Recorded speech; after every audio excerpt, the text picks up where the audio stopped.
Hello, my name is Pierre Sabak. I will be reading tonight from a transcript of a lecture I gave at the Wake Up Call in Edinburgh, November 2010. The Wake Up Call, November 2010. Hello, I am Pierre Sabak. I am here to speak to promote my new book, The Murder of Reality, Hidden Symbolism of the Dragon. I appreciate the wake-up call giving me this opportunity to talk for approximately 20 minutes. Thank you for inviting me. This is the first time I have been asked to speak in public on the subject of the serpent race, so it should prove interesting. Before we start, I would like to promote my website at pierresabak.com, spelt S-A-B-A-K. I hope you've all been watching the new TV series called V. Well, it's very appropriate for what I want to discuss today. V is about an alien invasion of reptilian beings, and I want to argue today that the central premise found within the fictional series is based on truth. In my book, The Murder of Reality, Hidden Symbolism of the Dragon, I examine historically the traditions of the Serpentagena, Latin serpent race. To begin with, first of all, I am going to give you a quote from the first episode of V, the new TV series, in which members of the Resistance discuss who the aliens are. The speech is very appropriate as it really lays out the nature of the conspiracy we are talking about today. To quote, "Though they walk amongst us, they disguise their appearance by cloning human flesh over their own reptilian skin. But the visitors didn't just get here, they have been here for years. For decades they have been implementing a plan that will result in the extermination of every man, woman and child on the face of this earth. These posing as humans establish themselves in all facets of life, whether it be business, government, religion, the military. It took years. And once embedded amongst us, they set out to cause worldwide instability, unnecessary wars, economic meltdown, faith twisted into extremism. The final stage of the visitors' plan began with them revealing themselves to us. They gained trust with the promises of friendship and technology, and of course all they are really doing is positioning themselves as the saviours of mankind. By the time people figure this out, it will be too late. They will take over unless we can stop them." To emphasize, this manipulation of humanity has remained hidden for thousands of years and is encoded in the secret fraternities and secret societies across the world. Sophocles once said, "Look and you will find it. What is unsought will go undetected." Humanity is now on the cusp of discovering that which has remained secret for thousands of years, and I hope my research contributes a small part to that larger process. The synopsis of my book is as follows. The Murder of Reality is the first volume in a planned series to examine exclusively the Serpentagena, Latin the serpent race. A new academic field, Illuminautics, analyzes the signs and symbols of the Illuminati. Unique, The Murder of Reality focuses on etymology, the study of words, and deconstructs the hidden symbolism of the dragon. To continue, I am going to give you a section from the foreword of The Murder of Reality, which summarizes the main themes of the work and repeats many of the ideas contained in the TV series. So, The Murder of Reality addresses the ultimate crime. It details historically the involvement on this planet of a non-human race of creatures that are reptilian in appearance. A predator, it rules the human mind through thought manipulation implanted in the fabric of language itself. This is what David Icke had to say about the murder of reality in his new book, Human Race, Get Off Your Knees, The Lion Sleeps No More. The murder of reality is a detailed study of word derivations, associations, and true meanings that shows how the serpent race and its subjugation of humanity is encoded into ancient languages and accounts.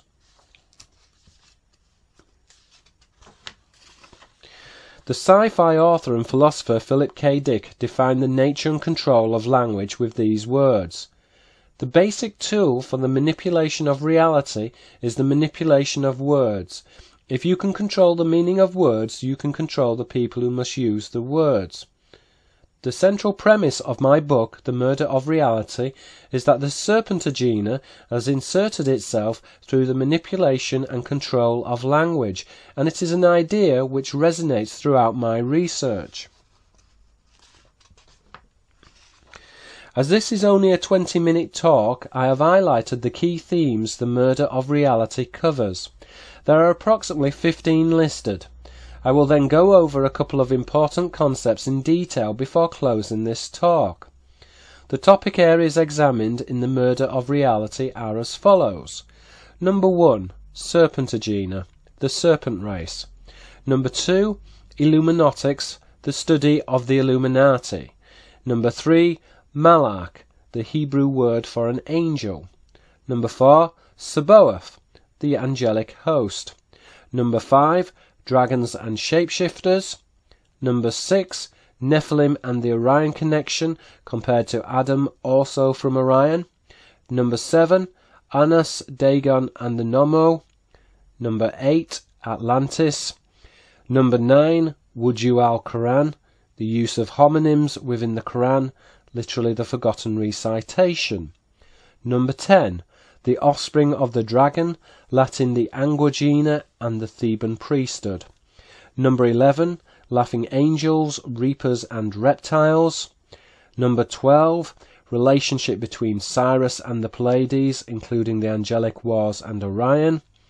Number 13, the moon's satellite, depicted as an artificial vessel or receptacle used to store the seed of man.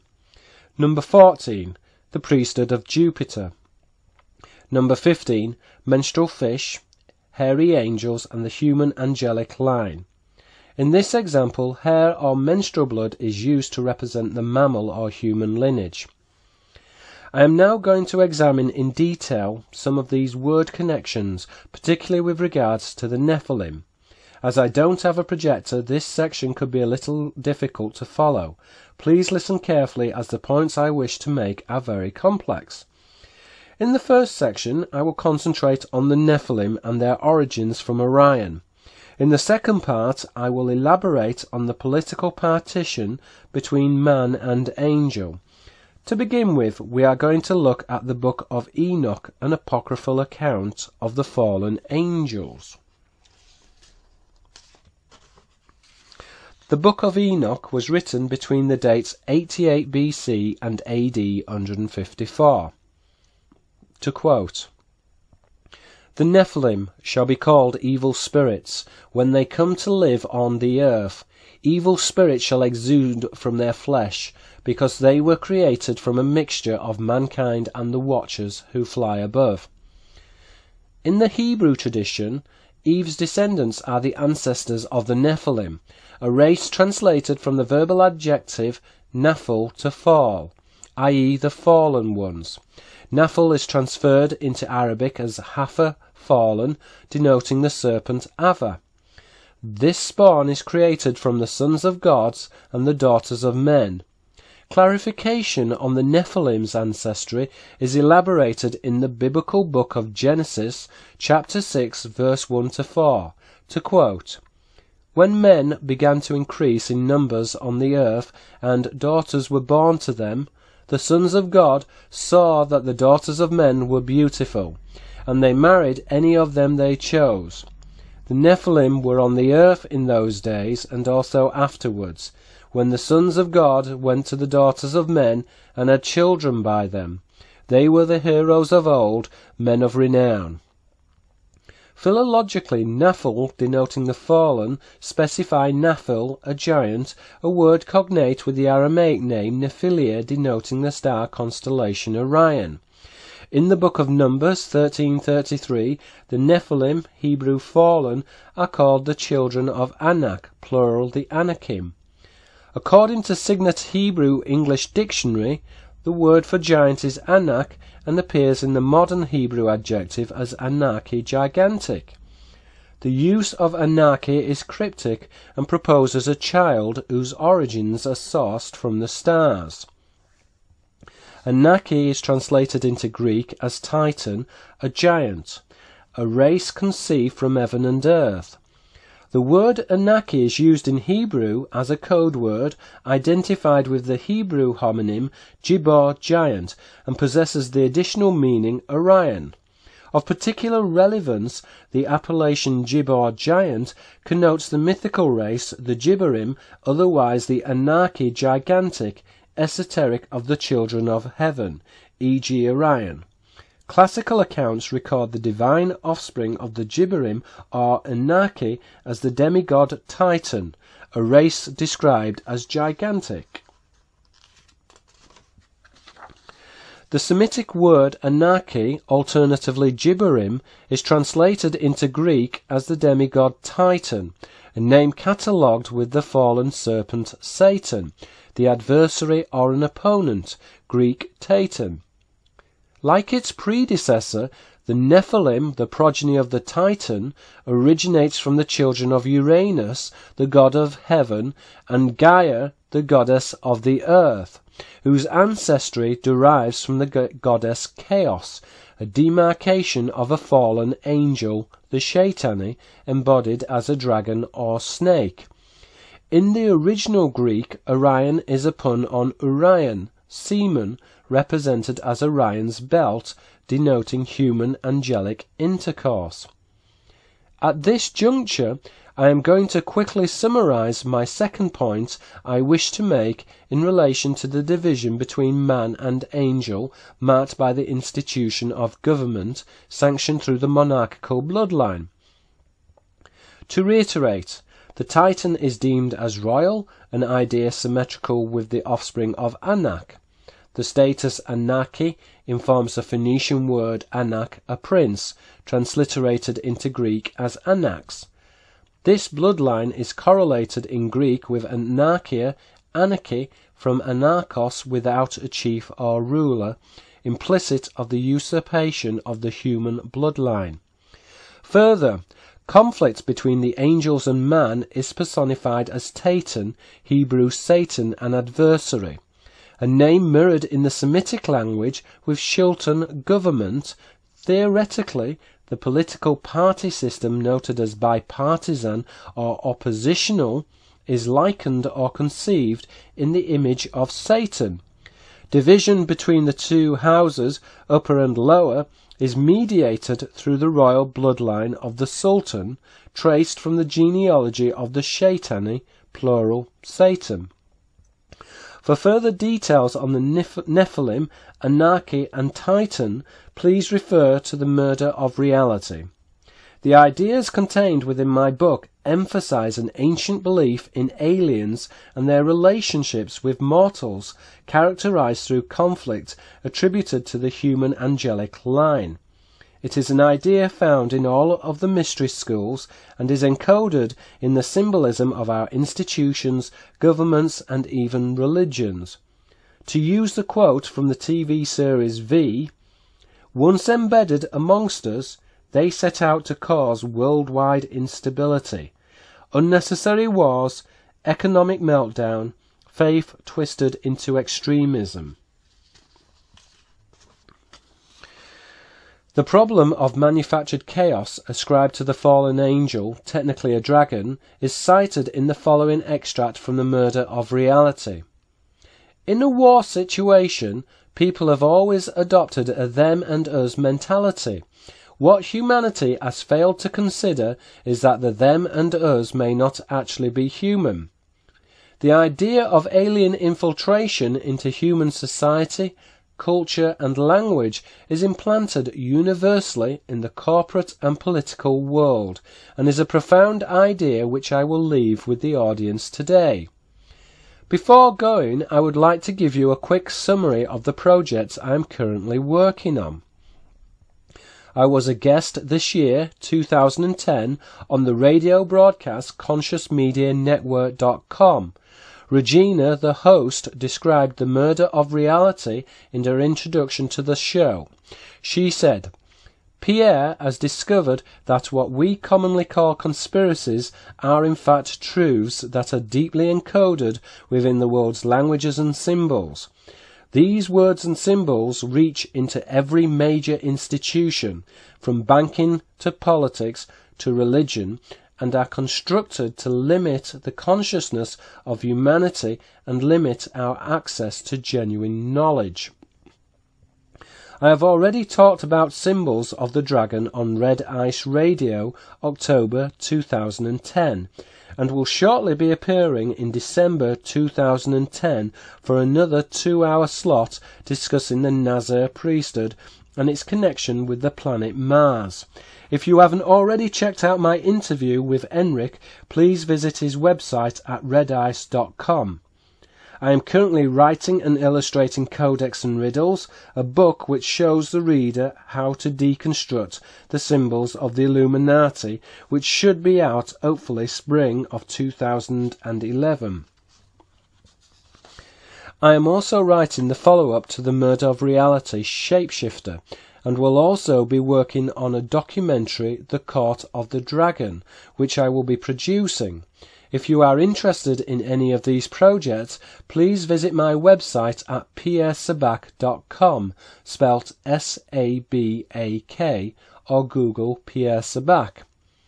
In addition, I have new articles on my website which I regularly update, and you can buy a copy of my book, The Murder of Reality, by following the links.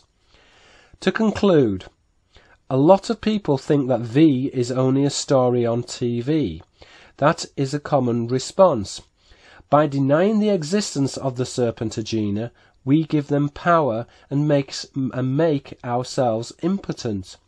My wish is to provide you with the eyes and ears, to be able to see the hidden signs, and to make as many people as possible aware that this is not a story, but is actually happening in the world today. This conspiracy hides behind a veil of ignorance. Knowledge is power, and that power is being purposely withheld from humanity. These times require the ordinary man to become extraordinary. The many can truly become the one. I would like to finish this talk with a dedication from Credo Mutwa's book, Zulu Shaman Dreams, Prophecies and Mysteries. To quote Credo Mutwa, "Take these teachings, that we are all brothers and sisters, the children of one father and mother, that all human beings are interconnected, that we share many thoughts and feelings that we imagine about the world, about the future, about each other, and that the images and dreams we hold in our minds and hearts do matter. Treat children and animals with kindness, and pass this wisdom on to the generations yet to come. And I assure you that there will come a time when our grandchildren or our great-great-grandchildren will live in a world of beauty and harmony. And they will hear a far-off music, a beautiful cosmic music that will lift them beyond all fear, all suffering and limitation, into a universal brotherhood, beyond this little world and its fearful dreams.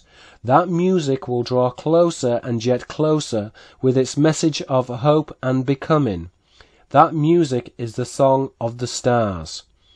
Will you join me on that incredible journey? See you all next year. Thank you for listening.